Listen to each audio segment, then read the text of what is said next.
अल्लाह पाक अपनी मखलूक की पुकार को सुनते भी हैं और हर मसले को हल भी करते हैं। इंसान बस मायूस ना हो, दुआ के साथ जुड़ा रहे, क्योंकि कुरान पाक में भी अल्लाह ताला ने फरमाया है ना कि मुझे पुकारो, मैं तुम्हारी दुआएं कबूल करूंगा। औरत हो या मर्द, जब मुश्किल में अल्लाह ताला को याद करते हैं तो वही मुश्किल आसानी में बदल जाती है। कभी फ़ौरन जवाब मिल जाता है, कभी थोड़ी देर बाद मिलता है, लेकिन अल्लाह की रहमत में ताख़ीर भी दरअसल बेहतरी होती है। दुआ के साथ सब्र और यकीन हो तो दुआ कबूल भी होती है और अल्लाह ताला इंसान को वो चीज़ अता भी करते हैं जिसके लिए इंसान परेशान होता है। जब औरत दिल से दुआ करती है तो अल्लाह पाक उसकी खामोशी भी सुनते हैं, उसके आंसू भी गवाही देते हैं। बाज़ औक़ात वही आंसू सबसे बड़ी दुआ बन जाते हैं और अल्लाह उनको रद्द नहीं करता। अल्लाह की रहमत ये है कि बंदा टूट जाए, हिम्मत हार दे, सब दरवाज़े बंद हो जाएँ, तब भी अल्लाह का दर कभी भी बंद नहीं होता। औरत को या मर्द हो, दोनों को चाहिए कि हमेशा उसी दरवाज़े पर दस्तक देते रहें। ज़िंदगी की मुश्किलात वक़्ती हैं, लेकिन अल्लाह की रहमत हमेशा बाकी रहने वाली है। जब औरत अपने रब पर भरोसा करती है और रास्ते खुद ब खुद खुलने लग जाते हैं, जिसकी उसे उम्मीद भी नहीं होती, और वो मुश्किल से दिल को बोझल भी कर ले, तो उसकी ज़िंदगी में अल्लाह ताला सुकून अता कर देते हैं। अल्लाह पाक इंसान की कुर्बानियों को जानते हैं, उसके दुखों को समझते हैं और उसकी खामोश जद्दोजहद को भी देख रहे होते हैं। यकीन रखें, जब इंसान खुद को मजबूत करके दुआ करता है, अपने रब के साथ अपना कनेक्शन बनाता है, तो अल्लाह ताला भी इंसान को कभी भी अकेला नहीं छोड़ते। ज़िंदगी की मुश्किलातें सिर्फ़ और सिर्फ़ वक़्ती होती हैं। अल्लाह की रहमत औरत को ये सिखाती है कि सब्र के बाद सुकून है, दुआ के बाद खुशी है और अंधेरे के बाद रोशनी है। बस अल्लाह की रहमत पर यकीन रखना है और सब कुछ उसके हवाले कर देना है कि वो ही सब कुछ अता करने वाला है और वो ही हर मुश्किल को सँभालने वाला है। जो लोग इस तरीके से अपनी ज़िंदगी को लेकर चलते हैं, तो उनकी ज़िंदगी में ना सिर्फ़ आसानी आती है, बल्कि वो मुश्किलात, वो तकलीफ़ें, वो परेशानियाँ जिसमें वो बहुत ज़्यादा दब चुकी होती हैं, उसमें से निकल जाती हैं। दुनिया कितना भी मुश्किल बना दे इंसान की ज़िंदगी को, हालात कितने भी बोझ डाल दें इंसान के ऊपर, जब इंसान अल्लाह ताला की तरफ हाथ उठाता है, तो अल्लाह ताला रहमत के दरवाज़े खुद ब खुद खोल देते हैं। औरत अगर सब्र करे, हौसला रखे और दुआ के साथ जुड़ी रहे, तो उसकी थकन भी दूर हो जाती है और जो मुश्किलात, परेशानियाँ इंसानों की ज़िंदगी में चाह रहे होते हैं, वो भी दूर हो जाते हैं। आंसू भी रोशनी बन जाते हैं। अल्लाह की रहमत हमेशा ये याद दिलाती है कि इंसान अकेला नहीं है, अल्लाह ताला उसके साथ है। जैसे बेटी को माँ का सहारा होता है और माँ उसकी पल-पल और हर-हर कदम पे उसकी रहनुमाई कर रही होती है, उसे नई उम्मीद दे रही होती है, मोहब्बत दे रही होती है, सुकून दे रही होती है। इसी तरह अल्लाह ताला भी 70 माँओं से बढ़कर इंसान को प्यार करते हैं। वो भी इंसान को कमज़ोर नहीं होने देते, बल्कि जो लोग अल्लाह ताला से रुजू करते हैं, अल्लाह ताला से माँगते हैं, अल्लाह ताला से जुड़े रहते हैं, तो अल्लाह ताला भी उन पर अपनी रहमत बरसाते रहते हैं। उनकी ज़िंदगी में आसानियाँ लाते हैं, उनकी ज़िंदगी को सुकून देते हैं और हर वो मुश्किल जिससे इंसान तंग आ रहा होता है या इंसान बेचैन होके रह जाता है, तो अल्लाह ताला उसको उससे निकाल कर उसे सुकून अता कर देते हैं। अस्सलाम वालेकुम, welcome to Roohani diaries. I hope you are all well and doing great.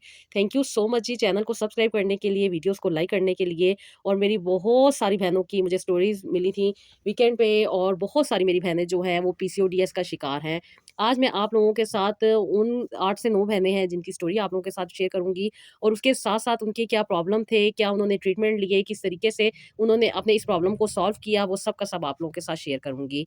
और ये भी मैं आपको आज बताऊँगी कि अगर आप लोग पीसीओडीएस का शिकार हैं, और ख़ास तौर पे वो टीनेज गर्ल जो अभी मैरिड नहीं हुई और अभी वो शादी करने जा रही हैं, या उनकी शादियाँ नहीं हो पा रही, क्योंकि बहुत ज़्यादा ख़वातीन को मूड स्विंग्स होते हैं, जिसकी वज़ह से वो ये स्टेप उठाती हैं कि वो शादी नहीं करेंगी। और खुदा ना ख़वास्ता अगर किसी न किसी वज़ह से उनका रिश्ता नहीं आ रहा, या कोई ऐसे मामलात ज़िंदगी में चल रहे हैं जिसकी वज़ह से लोग उनकी तरफ अट्रैक्ट नहीं हो रहे, और उनका शादी का जो मसला है वो फँसा हुआ है, तो इंशाअल्लाह ताला आप लोग भी अपने ऊपर तवज्जो दें। इंशाअल्लाह ताला आप लोगों के भी मसले मसाइल हल होंगे। और वो मेरी बहनें जो बहुत ज़्यादा परेशान रहती हैं चेहरे की खूबसूरती की वजह से, कि उनका चेहरा खूबसूरत नहीं है, वो अट्रैक्टिव नहीं है, और उनके ऊपर बहुत सारे मसले मसाइल हैं, और ख़ास तौर पे पीसीओडीएस की अलामात में से एक अलामत ये भी होती है कि चेहरा जो होता है वो बहुत ज़्यादा डल और बहुत ज़्यादा अजीब-सा होके रह जाता है। तो उन सब के लिए मैं आज आप लोगों के साथ कुछ रेमेडीज़ भी शेयर करूँगी, और साथ ही साथ इन बहनों की स्टोरीज़ भी आपके साथ शेयर करूँगी। इन सिस्टर का ताल्लुक इस्लामाबाद से है, और इनका नाम है जी आयशा। आयशा बताती हैं कि उन्हें कई-कई दिनों तक, बल्कि कई-कई महीनों तक पीरियड्स नहीं आते थे। कभी बहुत ज़्यादा आते थे, जिसकी वज़ह से उनकी तबीयत चिड़चिड़ी रहती थी, और ये मैरिड थीं, और बता रही हैं कि उनके हस्बैंड को लगता था कि मैं जानबूझ के उनसे दूरी इख्तियार करती हूँ। क्योंकि पीसीओडीएस के बाद जब कहती हैं कि आप भी मुझे पीरियड्स आते थे, तो उसमें बहुत ज़्यादा प्रॉब्लम होती थी। कभी फ्लो बहुत ज़्यादा होता था और कभी बहुत ज़्यादा कम होता था। कभी कई घंटे तक आता नहीं था, और कभी काफ़ी देर तक फ्लो रहता था। तो कहती हैं कि ये बहुत अजीब-सा मसला था, और इसी वजह से कहती हैं कि मुझे कई-कई दिन तक इसी हालत में रहना पड़ता था। कम से कम कहती हैं कि मेरे आप ही अगर डेज़ गिने जाएँ, तो 10 दिन मेरे इसी चीज़ में गुज़र जाते थे कि मुझे इन हालात में पीरियड स्टार्ट स्टार्ट रहते थे, और फिर कहती हैं कि आप ही कभी ये होता था कि कुछ दिनों के गैप के बाद दोबारा से स्पॉटिंग या दोबारा से पीरियड्स आना स्टार्ट हो जाते थे, और फिर 1-2 दिन के बाद खुद ब खुद ही खत्म हो जाते थे। ये बहुत मुश्किल हालात थे, जिसकी वजह से कहती हैं कि मेरे शौहर भी मुझसे बहुत ज़्यादा खफ़ा रहते थे, बहुत ज़्यादा मेरे साथ उनका रवैया बदला हुआ रहता था और बहुत ज़्यादा मुझे इरिटेट करते थे, और जिसकी वजह से मुझे बहुत ज़्यादा प्रॉब्लम रहती थी, और साथ ही साथ मूड स्विंग और अपनी तबीयत, और ऊपर से फिर घर के हालात ऐसे हो जाने की वजह से कहती हैं कि मेरे मियाँ ने भी मुझसे अपना ताल्लुक कतई ही कर लिया था, और फिर वो मुझे छोड़कर अक्सर व बेशतर घर से दूर ही रहा करते थे, और कहती हैं कि मैं इस हालत में बहुत ज़्यादा परेशान रहती थी, बहुत तकलीफ़ात को बर्दाश्त कर रही थी। एक तो सेहत के मसले मसाइल चल रहे थे, और ऊपर से मियाँ के ये मसले मसाइल मुझे बहुत ज़्यादा तकलीफ़ दे रहे थे, और उसके साथ-साथ ये मेरी जो दूसरी सिस्टर हैं, इनकी शादी को कहती हैं कि 5 साल हो चुके थे। इनका नाम है जी मरियम, और इनकी भी औलाद नहीं थी, और कहती हैं कि आप ही मेरे हस्बैंड का भी रवैया बहुत ज़्यादा बदला-बदला रहता था, घर में बहुत ज़्यादा बातें बनाई जाती थी, और कहती हैं कि जब ये सब लोग बैठते थे तो मेरे मूड स्विंग्स के ऊपर बहुत ज़्यादा बातें करते थे। उसके साथ-साथ कहती हैं कि आप ही मुझे पीरियड्स का प्रॉब्लम तो इतना नहीं था, लेकिन उसके साथ-साथ कहती हैं कि मुझे बहुत ज़्यादा मूड स्विंग्स रहते थे, और अल्ट्रासाउंड करवाने पे पता चलता था कि मेरा एग रिलीज़ नहीं होता, और कहती हैं कि मैं बहुत ज़्यादा परेशान रहती थी और बहुत ज़्यादा तकलीफ़ में रहती थी, और ख़ास तौर पे जब सारे घर वाले मिलकर मेरे खिलाफ बातें कर रहे होते थे, तो कहती हैं कि आप ही मुझे बहुत ज़्यादा रोना आता था, और मैं कई-कई घंटे तक कमरे में रोती ही रहती थी, और कोई भी नहीं था जो मुझे चुप करवाए, और कहती हैं कि मेरे पीसीओडी ने मुझे बहुत ज़्यादा तकलीफ़ में डाला हुआ था, और इसके साथ-साथ कहती हैं कि मुझे अभी बहुत ज़्यादा नेगेटिव और बहुत ज़्यादा अजीब से थॉट्स आते थे। कभी सुसाइडल थॉट्स आते थे, और कभी बहुत ज़्यादा अजीब-सी हालत हो जाती थी। मैं बहुत ज़्यादा प्रॉब्लम का शिकार हो रही थी, और उसके साथ-साथ कहती हैं कि मेरे घर का माहौल और मेरी इर्द-गिर्द का माहौल मुझे बहुत ज़्यादा डिस्टर्ब कर रहा था, और ये सारी चीज़ें मुझे पीसीओडीएस की वजह से हैं। उसके साथ जी ये हैं ज़ैनब, और ज़ैनब का ताल्लुक है जी यूएई से, और ये अपनी पीसीओडीएस की इन्होंने स्टोरी शेयर की थी, और कहती हैं कि मेरा पीसीओडीएस अभी बहुत तेज़ी से बढ़ा, और कहती हैं कि ये शादी के बाद मुझे स्टार्ट हुआ था। शादी से पहले मुझे कोई ऐसा मसला नहीं था, लेकिन जब मैं कंसीव नहीं कर पाई तो मैं डॉक्टर के पास गई। डॉक्टर ने मुझे चेक किया, तो कहती हैं कि आप ही मेरा वेट कुछ ज़्यादा था, जिसकी वजह से डॉक्टर ने मुझे वेट कम करने के लिए कहा, और मुझे बताया कि मुझे पीसीओडीएस है, और कहती हैं कि इसके लिए उन्होंने मुझे बहुत ज़्यादा मेडिसिन भी दी, और साथ ही साथ उन्होंने हमें वेट कम करने का कहा, और कहती हैं कि मैंने रेगुलर बेसिस पे डाइट भी ली, एक्सरसाइज भी की, और इंसुलिन कंट्रोल मेडिसिन भी यूज़ की, लेकिन कहती हैं कि कोई फ़ायदा नहीं हुआ, और मुझे और भी ज़्यादा तकलीफ़ का सामना करना पड़ गया। कई दिन तक मैंने ये मेडिसिन खाई, लेकिन उसके बाद अब आप ही मुझे पीरियड्स ही नहीं आते थे। मेडिसिन लेती थी तो 2-3 दिन पीरियड्स आते थे, अदरवाइज़ मुझे पीरियड्स ही नहीं आ रहे थे। यही आप ही मेरे लिए तकलीफ़ का बाइस बनी, और शादी के 7 साल गुज़र गए हैं, और मुझे अभी तक कंसीव नहीं हुआ।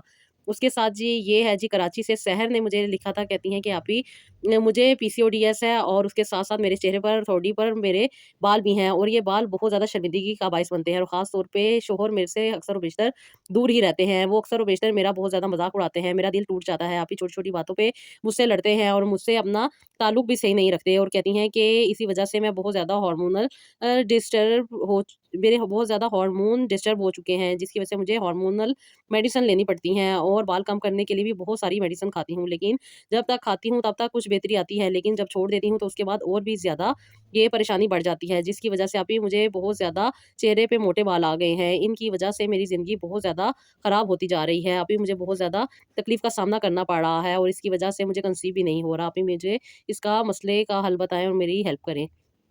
अच्छा जी, ये है निदा, और निदा का ताल्लुक है जी सियालकोट से। कहती हैं कि आप ही मुझे भी पीसीओडीएस है, मुझे इम्बैलेंस हार्मोन भी हैं, और उसके साथ-साथ मुझे हस्बैंड के पास जाने का भी दिल नहीं करता। ख़ास तौर पे अपना कनेक्शन बनाते वक़्त मुझे बहुत ज़्यादा इरिटेशन होती है। इसके साथ-साथ मुझे विटामिन डी की भी कमी है, और मुझे बहुत ज़्यादा हार्मोनल डिसबैलेंस भी है। अभी मेरी तबीयत बहुत ज़्यादा ख़राब रहती है, और बहुत ज़्यादा अजीब-सी कशमकश में रहती हूँ। मेरे हस्बैंड मुझ पे शक करते हैं, लेकिन वो ये नहीं जानते कि मुझे ये दिल ही नहीं चाहता इन चीज़ों के बारे में। वो अक्सर व बेशतर मुझे बहुत ज़्यादा नेगेटिव चीज़ें दिखाते भी हैं, और बहुत सारी चीज़ें मुझे कहते भी हैं, लेकिन अल्लाह मेरा जानता है कि मेरे तो अपनी ही तबीयत कुछ ऐसी है, जिसकी वजह से मेरा दिल ही नहीं चाहता है इन चीज़ों पे, और कहती हैं कि मुझे बहुत ज़्यादा नफ़रत होती है। इनफैक्ट मुझे अपने मियाँ के पास बैठते हुए भी बहुत ज़्यादा इरिटेशन होती है, क्योंकि आप ही इनकी बातें मुझे बहुत ज़्यादा तकलीफ़ देती हैं, जिसकी वजह से मैं इनसे दूर ही रहती हूँ। मुझे औलाद नहीं है, लेकिन आप ही उसके साथ-साथ मेरे चेहरे पे बाल और मोटापा, और साथ ही साथ कहती हैं कि मुझे बिल्कुल भी रिलेशन बनाने में कोई भी इंटरेस्ट नहीं होता।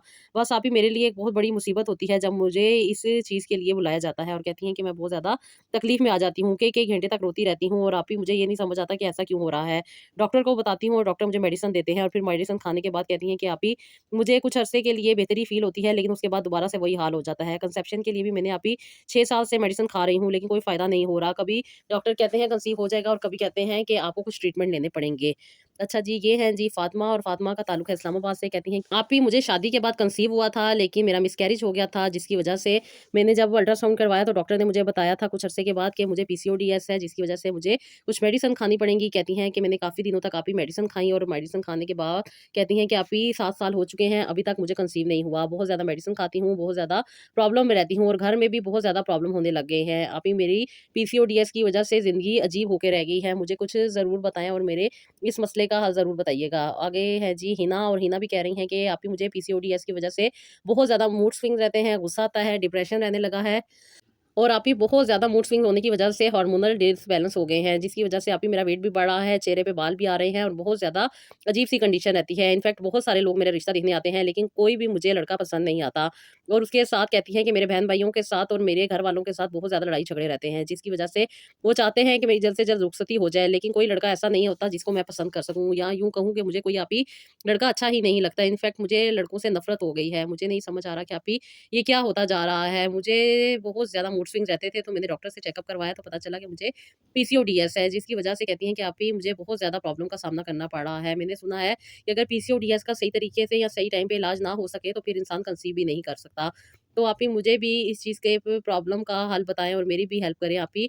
मुझे जो कहेंगी मैं करूँगी, मैं बहुत ज़्यादा तकलीफ़ में हूँ, मेरी इस तकलीफ़ को आप दूर करें। आप ही प्लीज़ मेरी हेल्प करें और मुझे ये बताएँ कि मुझे क्या करना है? मैं हर चीज़ पे अमल करूँगी। प्लीज़ आप ही आपसे रिक्वेस्ट है, मेरा ट्रीटमेंट करें। मैं अपनी ये ज़िंदगी से बहुत तंग आ गई हूँ, मैं भी जीना चाहती हूँ। मेरे साथ की लड़कियाँ बहुत खुश ज़िंदगी गुज़ार रही हैं, लेकिन मुझे तो खुशी नज़र ही नहीं आती, बल्कि वो चीज़ें जो उन्हें बहुत अच्छी लग रही होती हैं, मुझे उनसे नफ़रत हो जाती है और मैं कई-कई दिन तक अपनी फ्रेंड से भी नहीं मिलती आप ही।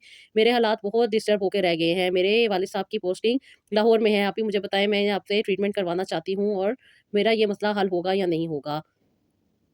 सिस्टर, आप सब जिनकी मैंने आप लोगों की स्टोरीज़ भी शेयर की हैं और आप लोगों के बारे में कुछ से मेरी बात भी हुई है और माशाल्लाह से कुछ की बात चल भी रही। पीसीओडीएस या कोई भी बीमारी हो, वो बिल्कुल भी कोई भी चीज़ बड़ी नहीं होती, बस इंसान का फ़ेथ होना चाहिए। इंसान मुकम्मल तौर पे कंसिस्टेंसी के साथ जब अपना ट्रीटमेंट करता है, अपने पे तवज्जो देता है, अपनी बॉडी के बारे में जानता है और ख़ास तौर पे ये बात बिल्कुल ठीक है कि अगर वक़्त रहते हुए इसका इलाज कर लिया जाए, तो फिर ज़्यादा प्रॉब्लम का सामना नहीं होता।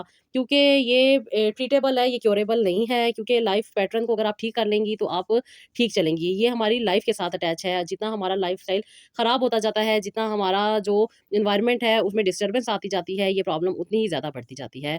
तो जी, अब बात करते हैं पीसीओडीएस के इलाज की। तो क्योंकि डिफरेंट कंडीशन में डिफरेंट इलाज होते हैं, कि आपने देखा कि कुछ को मूड स्विंग्स होते हैं, कुछ को बहुत ज़्यादा डिप्रेशन रहता है, कुछ लोगों को एंग्ज़ायटी का सामना है, कुछ लोगों को पीसीओडीएस होने के बावजूद कंसीव भी हो रहा है और लेकिन उसके बाद उसके बच्चों की जो ग्रोथ है वो नहीं होती, जिसकी वज़ह से उन्हें मिसकैरेज करवाना पड़ जाता है। कुछ मेरी बहनें हैं जो बता रही हैं कि उनको हार्मोनल इम्बैलेंस है और बेसिक ये हार्मोन इम्बैलेंस ही होते हैं तो पीसीओडीएस होता है। और अगर एक दफ़ा पीसीओडीएस डायग्नोज़ हो जाए, यानी कि एक दफ़ा हो जाए, तो फिर इसका जाना बहुत मुश्किल हो जाता है, क्योंकि ये ऐसा है जैसे कि आपने ज़िंदगी एक पहाड़ है जिसको आपने सर करना है और एक बहुत बड़ा बोझ जो कि पीसीओडीएस का आपकी कमर पे आ चुका है, जो कि कई गुना भारी है और उसको लेके आपने चलना है।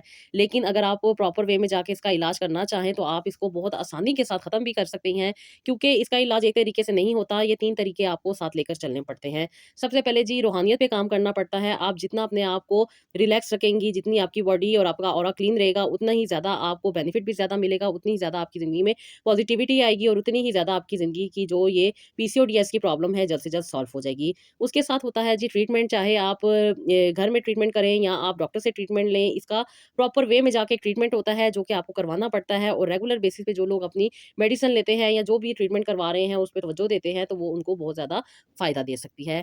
उसके साथ-साथ जी वो मेरी बहनें जो कहती हैं कि उनके चेहरे पे बाल आ जाते हैं और उनकी बॉडी शेप बहुत ज़्यादा चेंज हो जाती है या उनकी आवाज़ बहुत ज़्यादा चेंज हो जाती है, क्योंकि ये एक ऐसा मसला है जिसमें इंसान को बहुत ज़्यादा प्रॉब्लम में से गुज़रना पड़ता है। पीसीओडीएस का मेन मकसद जो होता है, वो यही करती है कि वो आपकी ओवरी को स्टक कर देती है, जिसमें ओव्यूलेशन नहीं होती, एग नहीं बनते, एस्ट्रोजन, प्रोजेस्टेरोन में प्रॉब्लम आ रहा होता है और फिर उसके साथ-साथ जो है एस्ट्रोजन, प्रोजेस्टेरोन है, फीमेल का मेन हार्मोन, वो डिस्टर्ब हो जाता है, जिसकी वजह से बहुत सारे प्रॉब्लम हो जाते हैं।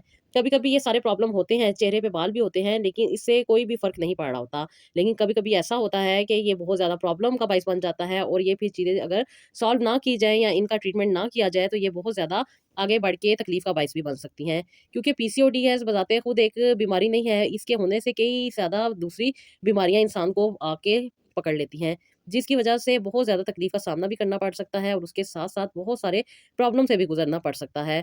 पीसीओडीएस को नज़रअंदाज बिल्कुल भी नहीं करना चाहिए, क्योंकि अक्सर लोग एक आम मसले को नज़रअंदाज कर देते हैं, क्योंकि ये एक बड़ा मसला है। ये बीमारी अगर वक्त पर इलाज ना हो तो छोटी नहीं रहती, बल्कि ज़िंदगी के बहुत सारे चीज़ों को डिस्टर्ब करके रख देती है। बड़े-बड़े मसाइल पैदा हो जाते हैं। मेन जब हार्मोनल निज़ाम डिस्टर्ब होता है और जिसकी वजह से पीसीओडीएस हो जाता है, पीरियड्स नहीं आते, वज़न बढ़ जाता है, चेहरे पे बाल आ जाते हैं, दाने आ जाते हैं और बज़ाहिर मामूली सी ये चीज़ें लग रही होती हैं। इंसान मेकअप से इन्हें कवर कर लेता है और इनको इंसान हर तरह से लेकर चल रहा होता है, लेकिन ये इंसान को नफ्सियाती तौर पर शदीद मुतासिर कर देती हैं। जैसे-जैसे वक़्त गुज़रता जाता है, औरत बहुत ज़्यादा लापरवाही से अगर काम लेती है, तो फिर इनफर्टिलिटी का भी शिकार हो जाती हैं, बहुत ज़्यादा प्रॉब्लम में भी आ जाती हैं और उसके साथ-साथ फिर और भी ज़्यादा मसले-मसाइल होने लग जाते हैं। क्योंकि जो इंसान का रिप्रोडक्टिव सिस्टम है, उसके ऊपर ये बहुत ज़्यादा असरअंदाज़ करती है, उसे बहुत ज़्यादा ये डिस्टर्ब कर देती है, जिसकी वजह से एग नहीं बनते और एग नहीं बनते तो फिर इनफर्टिलिटी का प्रॉब्लम फेस करना पड़ जाता है। और फिर औलाद का ना होना, फिर जो डिफरेंट किस्म की प्रॉब्लम है, वो भी होने लग जाती हैं। चलें, मान लिया औलाद भी हो गई, लेकिन अगर पीसीओडीएस है, तो वो आपको शुगर का पेशेंट भी बना सकती है, ब्लड प्रेशर का भी बना सकती है। हार्मोनल डिसबैलेंस हो जाने की वजह से आपका लीवर, आपकी किडनी, आपका स्टमक, आपका इंटेस्टाइन जो है, वो सब की सब चीज़ें आपकी डैमेज हो सकती हैं। और खुदा ना ख़वास्ता अगर इसको प्रॉपर वे में लेके ना चला जाए, तो ये हार्ट अटैक का भी बाइस बन सकती है। उसके साथ-साथ इससे कोलेस्ट्रॉल और डिफरेंट किस्म की भी प्रॉब्लम हो जाती है। तो जी, जैसे मैंने आपको बताया कि इसका इलाज बहुत सिंपल वे में जाके आप कर सकती हैं। ज़्यादा मैक्सिमम इसका टाइम पीरियड देखा जाए इसका ट्रीट करने का, तो आप इसको 6 महीने में रेगुलर बेसिस पे ट्रीट कर सकती हैं और अपनी लाइफ़ को जब एक बार आप समझ लेती हैं, तो फिर मसले-मसाइल खुद ब खुद हल होने लग जाते हैं। मेरी ये सारी बहनें जो बहुत ज़्यादा प्रॉब्लम में थी, मोस्टली क्या यानी कि ये कंसीव नहीं कर पा रही, क्योंकि देखिए जी, औलाद देना ना देना अल्लाह ताला का काम है। लेकिन जब इंसान के लाइफ़ में कुछ प्रॉब्लम चल रहे हों, कुछ तकलीफ़ें चल रही हों, कुछ ऐसे मामलात मौजूद हों जिसकी वजह से इंसान डिस्टर्ब हो रहा हो, या कोई ऐसा बीमारी या ऐसी तकलीफ़ हो जिसकी वजह से लग रहा हो कि शायद इसकी वजह से औलाद नहीं हो रही, तो फिर उसका इलाज करवाना चाहिए, ताकि वो जो एक डाउट है बीच में से, वो इंसान के ज़हन से निकल जाए कि जिस वजह से उसे लग रहा होता है कि वो शायद कंसीव नहीं कर पा रहा। तो जो लोग ट्रीटमेंट करवाते हैं, शिफ़ा भी तभी मिलती है जब अल्लाह ताला चाहते हैं, क्योंकि वो अल्लाह ताला का हुक्म है ना कि पत्ता भी जो दुनिया में मौजूद है, वो अल्लाह ताला के हुक्म के बगैर नहीं हिल सकता। जब अल्लाह ताला ने कून कहना है, तभी अल्लाह ताला की तरफ से अता होनी है, तभी इंसान को ज़िंदगी में औलाद मिलनी है और औलाद का मिलना अल्लाह ताला की तरफ से है। जब इंसान कोशिश करता है या अपनी ज़िंदगी को बेहतर तरीके से लेके चल रहा होता है, तो उसमें भी अल्लाह ताला की रज़ा होती है, तो वो इंसान चल रहा होता है। कोशिश करते रहना चाहिए, दुआ माँगते रहना चाहिए, अल्लाह ताला से हमेशा रुजू करते रहना चाहिए और कभी भी इस बात से नहीं हटना चाहिए कि हम अपनी चीज़ों को खुद लेके चल सकते हैं। हम बिल्कुल भी कुछ नहीं कर सकते जब तक कि अल्लाह ताला की तरफ से हाँ ना आए। तो जी, अगर बात की जाए, जो मेरी सबसे पहली सिस्टर थी जिनके बारे में मैंने आपको बताया कि इनको कुछ प्रॉब्लम थे, जो कि इन्होंने हमारे साथ डिस्कस किए थे, जिसमें इनके मूड स्विंग से बहुत ज़्यादा इनकी ज़िंदगी में प्रॉब्लम चल रही थी, हार्मोनल इम्बैलेंस से। उसके साथ-साथ जी, इन्हें बहुत ज़्यादा कहती हैं कि मेडिसिन खा-खा के टाइम हो चुका था, लेकिन इनको कोई फ़र्क नहीं पड़ रहा था। तो इनको मैंने सिर्फ़ और सिर्फ़ अल्लाह ताला का एक नाम बताया था, जो कि इन्होंने रेगुलर बेसिस पे तस्बीह में पढ़ना था, वो रेगुलर बेसिस पे इन्होंने पढ़ा और उसके साथ ही साथ इन्होंने सूरह रहमान भी पढ़ी थी और साथ ही साथ ये सूरह बकरा पढ़ती थी, तहज्जुद की नमाज़ पढ़ती थी और अल्लाह ताला का बेहतरीन नाम यानी कि या हय्यु या कय्यूम पढ़ती थी और साथ ही साथ ये रेगुलर बेसिस पे दुआ करती रही और अल्लाह ताला ने इनको 3 महीने ही ये करने के बाद अल्लाह ताला ने इनको कंसीव करवाया। माशाअल्लाह से अल्हम्दुलिल्लाह ये कंसीव कर चुकी हैं और बहुत ही अच्छी अल्लाह ताला इनकी प्रेगनेंसी चला रहे हैं। अब इनका 3rd मंथ है, अल्लाह ताला से यही दुआ है कि अल्लाह ताला इनको कामयाबी अता करे, क्योंकि इनका फर्स्ट टाइम है और कहते हैं ना कि अगर फर्स्ट टाइम भी इंसान के साथ कुछ मिस प्रॉब्लम हो जाए या मिस गाइडेंस हो जाए या मिस कैरेज में से गुजरना पड़ जाए, तो इंसान बहुत ज़्यादा डिस्टर्ब होके रह जाता है और फिर बहुत ज़्यादा प्रॉब्लम भी हो सकती है, क्योंकि हमारा स्ट्रेस लेवल जितना ज़्यादा हाई हो जाता है, उतने ही ज़्यादा हमें प्रॉब्लम का सामना करना पड़ जाता है। तो जी, बस यही दुआ है कि अल्लाह ताला इनको सेहत और तंदुरुस्ती के साथ इनकी जो ये प्रेगनेंसी का टाइम है, वो अल्लाह ताला गुज़ारे और अल्लाह ताला इनको सेहतमंद ज़िंदगी वाली औलाद नसीब करे। तो जी, दूसरी सिस्टर जिन्होंने बताया था कि इनको बहुत ज़्यादा बालों का प्रॉब्लम रहता है, क्योंकि इनके डिफरेंट प्रॉब्लम थे, तो फिर इनको भी मैंने बताया था कि आप अपनी लाइफ में 2 चीज़ें ऐड करें। एक तो इनको मैंने इनके अकॉर्डिंग ये 2 टी बताई थी, जो कि इन्होंने रेगुलर बेसिस पे लेनी थी। ये इन्होंने कहवे बना के इन्होंने पीने थे और उसके साथ-साथ इन्हें मैंने सूरह यूसुफ बताई थी, जो कि इन्होंने पानी में दम करके अपने चेहरे पे भी लगानी थी और उसके साथ-साथ इनको मैंने एक क्रीम भी बताई थी, जो कि मेडिकेटेड थी, वो इन्होंने मार्केट से ली थी और उसके साथ कहती हैं कि आप काफ़ी हद तक ये बेहतरी आ चुकी है और कहती हैं कि अल्लाह का शुक्र है कि काफ़ी हद तक मुझे पीरियड्स का जो प्रॉब्लम था, वो भी मेरा सॉल्व होने लग गया है। अब कहती हैं कि आप ही पीरियड्स इतना मुझे तंग नहीं करते, कम से कम आते हैं, लेकिन ये है कि मुझे तंग नहीं करते, जो कि कई-कई दिनों तक तो चलते रहते थे, अब वो वैसे नहीं है। आप कहती हैं 3 से 4 दिन आते हैं और आप ही 5वें दिन कहती हैं बिल्कुल बंद हो जाते हैं। फिर कहती हैं कि आप ही मुझे काफ़ी ज़्यादा बेहतरी भी हो रही है और उसके साथ-साथ जो मूड स्विंग्स का प्रॉब्लम था वो भी इनका सॉल्व हो रहा है। तो जी उसके साथ ये जो दूसरी मेरी बहन है जिन्होंने बताया था कि इनको एक तो इंसुलिन रेजिस्टेंस थी, दूसरा इनके पास वेट बहुत ज़्यादा था और उसके साथ ही साथ इनको बहुत ज़्यादा प्रॉब्लम का सामना करना पड़ रहा था वेट ज़्यादा होने की वजह से भी और कहती हैं कि बहुत ज़्यादा अभी मेडिसिन भी ली थी, डाइट भी की थी, काफ़ी कुछ करी थी लेकिन फ़ायदा नहीं हो रहा था। लेकिन अल्हम्दुलिल्लाह जब से इन्होंने ये तस्बीहात को अपनी ज़िंदगी में ऐड किया है, उनके साथ-साथ ना सिर्फ़ इनकी मुश्किल में आसानी हुई बल्कि इनकी चेहरे पे जो प्रॉब्लम आ रही थी, कहती थी स्वेलिंग रहती है जिसकी वजह से पफ़ी आईज़ रहती थी और उसके साथ ही साथ इनको इंसुलिन का जो प्रॉब्लम आ रहा था कह रही वो भी आप ही कंट्रोल हो रहा है। इन्होंने सिर्फ़ और सिर्फ़ कुछ रेमेडीज़ थी इनके लिए वो इन्होंने यूज़ की और साथ ही साथ इन्होंने अल्लाह ताला का प्यारा नाम या लतीफ़ो पढ़ा था क्योंकि इनकी शादी नहीं हो रही थी और इन्होंने फिर उसके लिए भी बहुत ज़्यादा प्रॉब्लम में थी। अल्हम्दुलिल्लाह अल्लाह का शुक्र है कि इनके अच्छे-अच्छे रिश्ते भी आ रहे हैं और इन्हें अब लड़के पसंद भी आ रहे हैं। ये जो अक्सर व बेशतर निकाह या किसी भी फंक्शन के टाइम पे ये बहुत ज़्यादा चिढ़ जाती थी, गुस्सा करती थी, कहती हैं कि आप ये अब ऐसा नहीं है, अब मुझे अच्छा लगता है जब कोई रिश्ता आता है और साथ ही साथ कहती हैं कि मैं अपनी पसंद का इज़हार भी करती हूँ।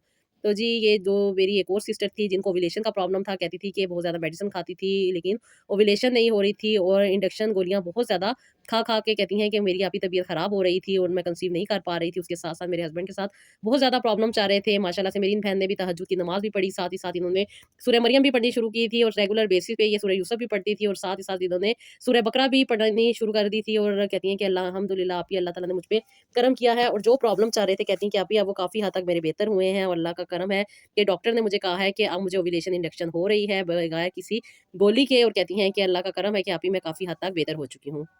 ये सिस्टर जी फ़ातिमा हैं, जो कि काफ़ी अरसे तक शादीशुदा ज़िंदगी में रहीं। उसके साथ-साथ कहती हैं कि आप ही एक जगह से मुझे डिवोर्स हो गई थी, फिर मेरी दोबारा शादी हुई और दोबारा शादी होने के बाद बहुत ज़्यादा प्रॉब्लम का सामना करना पड़ा क्योंकि कंसीव नहीं हो रहा था, ऐज भी काफ़ी हो चुकी थी और कहती हैं कि मेरे हस्बैंड की पहले औलाद थी लेकिन मुझे औलाद नहीं थी। मुझे काफ़ी ज़्यादा शिद्दत से इंतज़ार था कि मैं माँ बनूँगी शायद क्योंकि मेरे पहले हस्बैंड में कुछ प्रॉब्लम थी जिसकी वजह से यही लड़ाई-झगड़े चलते रहे और फिर कहती हैं कि हमारी डिवोर्स हो गई थी। और इनकी सेकंड मैरिज हुई और फिर कहती हैं कि आप ये मेरे कज़न थे, इनके अपने ऑलरेडी बच्चे थे लेकिन इनकी वाइफ़ की डेथ हो गई थी और कहती हैं कि आप ही अब ये मुझे कंसीव नहीं हो रहा था और कहती हैं काफ़ी ज़्यादा मैंने ट्रीटमेंट भी ली और कहती हैं कि आप ही 40 प्लस मेरी एज हो चुकी है और डॉक्टर ने मुझे कहा था कि शायद मैं अब कंसीव ना कर पाऊँ क्योंकि मुझे आप ही ऑलरेडी बहुत ज़्यादा पीरियड्स का प्रॉब्लम रहता था और कभी आते थे, कभी नहीं आते थे और अब मेरे काफ़ी अरसे से पीरियड्स आ नहीं रहे थे। और कहती हैं कि मेडिसिन खाना शुरू तो मैंने काफ़ी अरसे से किया था लेकिन कहती हैं कि आप ही अब मैं कंसीव करना चाह रही थी लेकिन डॉक्टर अक्सर और बेशतर मुझे कहते थे कि आप कंसीव नहीं कर पाएँगी। मेरे काफ़ी ज़्यादा टेस्ट भी करवाए थे और 2 टेस्ट मेरे कुछ प्रॉब्लम में आए थे जिसकी वजह से डॉक्टर ने मुझे यही कहा था कि आप अभी कंसीव की कोशिश ना करें, अभी आपको कंसीव भी नहीं होगा और कहती हैं कि बस अभी मैं डर गई थी, बहुत ज़्यादा घबरा गई थी और बहुत ज़्यादा अल्लाह ताला से रो-रो के दुआएँ करती थी कि अल्लाह ताला मेरी दुआ को सुन ले। कहती हैं कि आप ही जब से आपने मुझे बताया कि 5000 दफ़ा हफ्ते में दरूद इब्राहीम पढ़ना है और आप ही आपके जो सैटरडे वाला प्रोग्राम है उसमें मैंने ऐड करना है और कहती हैं आप ही रेगुलर बेसिस पे मैंने ये करना शुरू किया और अल्लाह का करम हुआ और अल्लाह ताला ने मुझे आसानी अता की। आप ही मैंने कंसीव किया है और बगैर किसी ट्रीटमेंट और बगैर किसी मेडिसिन के माशाल्लाह सुभान अल्लाह। क्योंकि जो लोग देखें बेसिक हम हर चीज़ कर कर के थक जाते हैं लेकिन जो अल्लाह ताला से कनेक्शन हमारा बनता है ना तो फिर वो चीज़ें हमारी सही होने लग जाती हैं जो कि नहीं सही हो रही होती। तो इन्होंने जी 5000 दफ़ा हफ्ते में 5000 दफ़ा दरूद इब्राहीम पढ़ के ये दुआ करनी होती है और अल्लाह ताला आपकी दुआ को कबूल करे माशाल्लाह से। ये 1 हफ्ते में करना होता है 5000 दफ़ा दरूद इब्राहीम पढ़ना है और उसके साथ अल्लाह ताला से दुआ करनी है तो दुआ ज़रूर कबूल होती है। तो जी ये मेरी सिस्टर है हिना जिन्होंने बताया था कि इनका मूड ख़राब रहता था, बहुत ज़्यादा डिप्रेशन में थी और बहुत ज़्यादा कहती हैं कि आप ही ट्रीटमेंट भी लिए, बहुत ज़्यादा सप्लीमेंट भी लिए, रेगुलर बेसिस पे कहती हैं कि अपना ट्रीटमेंट करवाई थी लेकिन कहती हैं कि विटामिन डी की बहुत ज़्यादा कमी आ रही थी और बहुत ज़्यादा प्रॉब्लम रह रही थी। लेकिन आप ही आपने जब से बताया है कि रोशनी में बैठ के यानी कि सूरज के नीचे बैठना है और उसकी रोशनी में बैठ के सूरह अलम नशरा पढ़नी है, तो कहती हैं कि आप ही मैंने रेगुलर बेसिस पे 41 टाइम अलम नशरा सूरत पढ़नी शुरू की और अल्लाह का करम हुआ कि मेरी विटामिन डी की कमी पूरी हुई और उसके साथ-साथ कहती हैं कि आप ही मुझे बगैर मेडिसिन के मेरे लेवल कंट्रोल मिले और वो डॉक्टर ने मुझे ये भी खुशखबरी सुनाई है कि मैं कंसीव कर चुकी हूँ और अल्लाह का करम है कि मुझे अल्लाह ताला ने आसानी अता की है। अल्लाह ताला आपको खुश रखे, आप ही आपने मेरी बहुत हेल्प की है। अल्लाह का करम है कि अब मैं काफ़ी हद तक बेहतर हूँ। मुझे अल्लाह ताला से यही उम्मीद है कि अल्लाह ताला मुझ पे करम बनाए रखे। आप भी मेरे लिए ज़रूर दुआ किया करें और अपने देखने वालों को भी कहें कि मेरे लिए ज़रूर दुआ किया करें। आमीन सुम्मा आमीन। अल्लाह ताला मेरी बहन आपकी मुश्किल को आसानी में बदले और अल्लाह ताला आपको अपने हिफ्ज़ व अमान में ज़िंदगी, सेहत और तंदुरुस्ती वाली औलाद अता करे। अच्छा जी, ये मेरी सिस्टर थी जिन्होंने बताया था कि इनको पीसीओडीएस के साथ एंडोमेट्रियम भी थी और उसके साथ-साथ कहती हैं हार्मोन मेडिसिन खाने की वजह से अभी बहुत ज़्यादा ब्लड की कमी भी होती जा रही थी। कभी बहुत ज़्यादा ब्लड होता था और कभी बहुत कम हो जाता था, जिसकी वजह से कहती हैं कि आप ही मुझे डॉक्टर ने आयरन सप्लीमेंट भी दिए हुए थे और उसके साथ-साथ कहती हैं कि आप ही मैंने बहुत ज़्यादा मेडिसिन ऑलरेडी खा रही थी, ट्रीटमेंट भी ले रही थी और साथ ही साथ कंसीव करने करने की भी मेडिसिन खा रही थी, लेकिन कोई फ़र्क नहीं पड़ रहा था। बहुत ज़्यादा तबीयत ख़राब होती जा रही थी और वक़्त गुज़रता जा रहा था। मैं बहुत परेशान थी, लेकिन अल्लाह का करम है कि आप ही जब से आपने मुझे या सलामो या अल्लाह का विर्द बताया है, तब से अल्लाह ताला ने मुझ पे बहुत करम किया है और तहज्जुद की नमाज़ में सजदे में जाके मैं दुआ करती हूँ। आप ही मैं बहुत बहुत बहुत खुश हूँ कि मेरी रिपोर्ट्स आप ही काफ़ी हद तक पॉज़िटिव आई हैं। 6 महीने हो गए हैं, आप ही मैं रेगुलर बेसिस पे ट्रीटमेंट भी ले रही हूँ। अल्लाह ताला से यही दुआ है कि अल्लाह ताला मुझे कंसीव करवा दे, क्योंकि आप ही मैं बहुत ज़्यादा परेशान हूँ। इंशाअल्लाह ताला मेरी बहन आप अल्लाह ज़रूर कंसीव करेंगी, क्योंकि आपकी जो रिपोर्ट्स आपने मुझे भेजी थी माशाल्लाह बहुत बेहतर हैं और इंशाअल्लाह ताला अल्लाह ताला आपको और भी आसानियाँ अता करेंगे। अभी थोड़ा-सा टाइम रहता है, इंशाअल्लाह ताला आप कंसीव भी ज़रूर कर जाएँगी। बस प्रॉपर वे में जाके जो चीज़ें आपको बताई जाती हैं, जब आप उस पे अमल करते हैं और जिस तरीके से बताई जाती हैं, उस तरह आप करती हैं, तो उससे आपको बहुत ज़्यादा आसानी मिल जाएगी इंशाअल्लाह ताला। और अल्लाह ताला से जो लोग रजू करते हैं ना, तो जो लोग सच्चे दिल के साथ अल्लाह ताला से जुड़ जाते हैं, बगैर ये सोचे कि ये चीज़ मुमकिन है या नामुमकिन है, इस ख़्याल से जब निकल जाता है ना इंसान और ये यकीन कर लेता है कि मेरे रब के आगे कुछ भी नामुमकिन नहीं, उसने कुन कहना है और फ़यकुन हो जाना है। बस उसके कुन के पीछे जब इंसान लग जाता है ना, तो फिर मसले भी हल हो जाते हैं और ज़िंदगी में आसानी भी आ जाती है। तो जी, ये एक और सिस्टर हैं जिनका बहुत ज़्यादा मसला था और मैंने आप लोगों के साथ कुछ रेमेडीज़ भी शेयर करनी थी कि अगर रेगुलर बेसिस पे वो मेरी बहनें जो बहुत ज़्यादा परेशान रहती हैं, जो कुछ भी नहीं कर रही, जो डॉक्टर के पास नहीं जा रही, तो आप जब अल्लाह ताला से रजू करेंगी ना, तो यकीन माने आपकी ज़िंदगी के मसले मसाइल खुद ब खुद हल होने लग जाएँगे।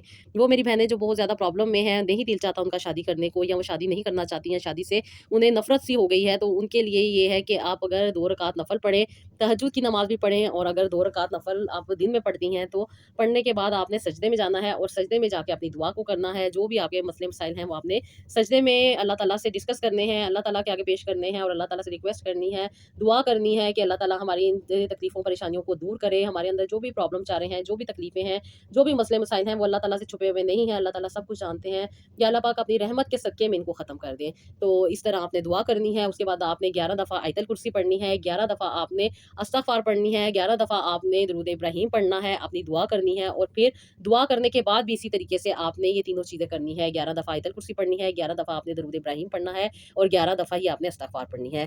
फिर आपने दुआ करके उठ जाना है और फिर आपने रेगुलर बेसिस पे चलते-फिरते, अगर आप लोगों की शादी नहीं हो रही, तो आपने या लतीफ़ो या सलामो पढ़ना है, और अगर आपको औलाद चाहिए, तो आपने या मुसव्विरो या खालिको पढ़ना है। ये सारा दिन चलते-फिरते आप लोगों ने पढ़ते रहना है। और वो मेरी बहनें जिनके चेहरे के ऊपर बाल होते हैं, तो आपने सिंपल एक रेमेडी करनी है कि आपने लीमू लेना है, लीमू के ऊपर आपने थोड़ी-सी शक्कर ऐड करनी है और उसके ऊपर थोड़ा-सा बेसन लगा लेना है। इन तीनों चीज़ों को आपने अच्छे तरीके से मिक्स कर लेना है। आप चाहे तो लेमन के जूस में ये तीनों चीज़ें मिक्स कर लें, आप चाहें तो इसको सिर्फ़ लेमन के ऊपर भी लगा के कर सकती हैं। लेकिन अगर आप एक बाउल में लेमन का जूस ले लें, उसके बीच में आप 1 चम्मच बेसन डालें, उसके बीच में थोड़ी-सी आप चीनी डालें और इन तीनों चीज़ों को मिक्स करके आप अपना पेस्ट फेस पे लगा लें। आपके जो चीनी के ग्रैन्युल्स हैं, वो अच्छे तरीके से मेल्ट हो जाने चाहिए, वो आपको इरिटेट ना करे स्किन के ऊपर। उसको लगाने के बाद आपने अच्छे तरीके से उसको ड्राई होने देना है और फिर हल्का-सा पानी लेकर इसको हल्का-सा गीला करके इसको रब ऑफ करना है, ताकि जितने भी आपके एक्स्ट्रा हेयर हैं, उनकी जो रूट्स हैं, वो डैमेज होना शुरू हो जाएँ और आहिस्ता-आहिस्ता करके वो खत्म हो जाएँगी। ये आपने प्रोसीजर रेगुलर बेसिस पे 3 महीने तक करना है, यानी कि 1 दिन आपने कर लेना है, 1 दिन छोड़ देना है।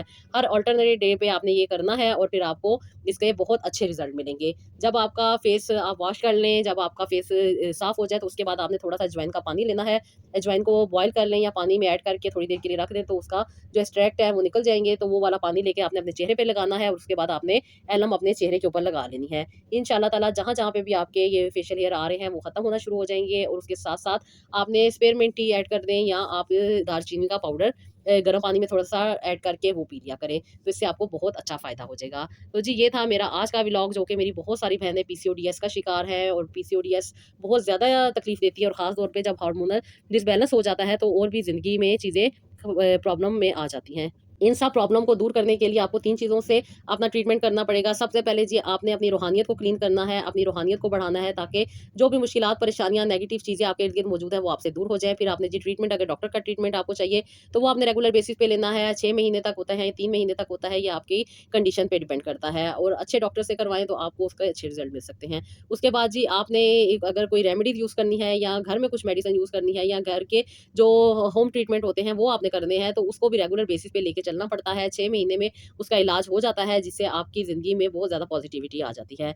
बहुत सारी ऐसी सिस्टर होती हैं जिनकी बड़ी बहनें कंसीव नहीं कर पा रही होती, और वो अल्हम्दुलिल्लाह जिन्होंने कंसीव किया है, और वो अगर उनके घर में किसी को पॉलीसिस्टिक ओवरीज़ है, या कोई ऐसा प्रॉब्लम चल रहा है, तो वो उसी टाइम से उनका वो ट्रीटमेंट करवाना स्टार्ट कर देती हैं, क्योंकि पॉलीसिस्टिक ओवरीज़ अगर शुरू से ट्रीट कर ली जाए, शुरू से उसे समझ लिया जाए, तो फिर आगे चल के शादी के बाद उसके प्रॉब्लम नहीं होते। अदरवाइज़ बहुत ज़्यादा प्रॉब्लम हो जाते हैं, और ख़ास तौर पे जो शादीशुदा ज़िंदगी में प्रॉब्लम आ जाते हैं, वो बहुत ज़्यादा तकलीफ़ का बाइस बन जाते हैं। बस अल्लाह ताला से यही दुआ है कि अल्लाह ताला सबको आसानियाँ दे, सबकी गृहस्थी को आबाद रखे, हस्बैंड-वाइफ में प्यार मोहब्बत बढ़ाए रखे और ज़िंदगी को बेहतर तरीके से गुज़ारने के लिए अल्लाह ताला हिम्मत, ताकत और हौसला और सब्र अता करे। आमीन सुम्मा आमीन। तो जी, ये था मेरा आज का व्लॉग। आई होप आपको पसंद आया होगा। इसका फीडबैक दीजिएगा और अगर आपकी भी कुछ कंडीशन इन बहनों से मिलती-जुलती है, तो आप भी अपनी ज़िंदगी को बेहतर बना सकती हैं। अल्लाह ताला से दुआ करें, इंशाअल्लाह ताला आपके भी मसले मसाइल हल हो जाएँगे। तो जी, ये था मेरा आज का व्लॉग। आई होप आपको पसंद आया होगा। अपना बहुत सारा ख्याल रखिएगा और नेक्स्ट व्लॉग के लिए इजाज़त दीजिएगा। अल्लाह हाफ़िज़।